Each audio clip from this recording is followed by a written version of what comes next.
អោនក្បាលយើងសុំអង្វរទុកជីវិតទៅយើងមិនសម្លាប់ទេយើងនឹងទុកជីវិតឲ្យឯងអោនក្បាលយើងសុំអង្វរទុកជីវិតទៅឯនៅក្រោមបញ្ជារបស់យើងដដែលទេប្រសាណាជីតឯគួរតែកាត់ក្បាលយើងទៅសំណាងល្អណាស់ដែលដើររបស់យើងបាត់បើមិនដូច្នោះទេឯងក៏មិនអាចរួចខ្លួនបានដែរមិនបាច់និយាយច្រើនទេ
គេជាអ្នកណាទៅ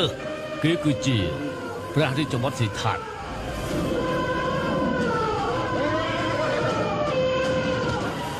ស្ដេចនៃនគរកុសលយើងអាចបញ្ជាអ្នកទាំងអស់គ្នានឹងដំរីទាំងនេះវាយលុកទៅលើកងទ័ពរបស់ឯងស្លាប់ដោយគ្មានថ្ងៃកំណត់នោះទេ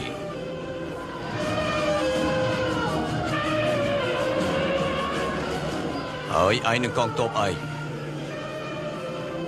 ត្រូវបានឡោមព័ទ្ធអស់ទៅហើយទម្លាក់អាវុធចុះភ្លាមទៅឯង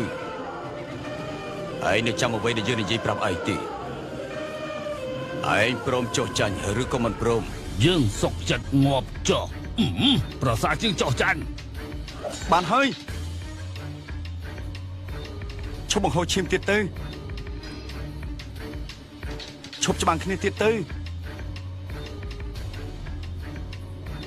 អ្នករកគ្នាបានអ្វីពីការច្បាំងគ្នាសង្គ្រាមមិនដែលធ្វើឲ្យអ្នកណារីកចម្រើនទេគឺមានតែធ្វើឲ្យមានភាពមហន្តរាយដូចជាព្រះអង្គបានជ្រាបហើយ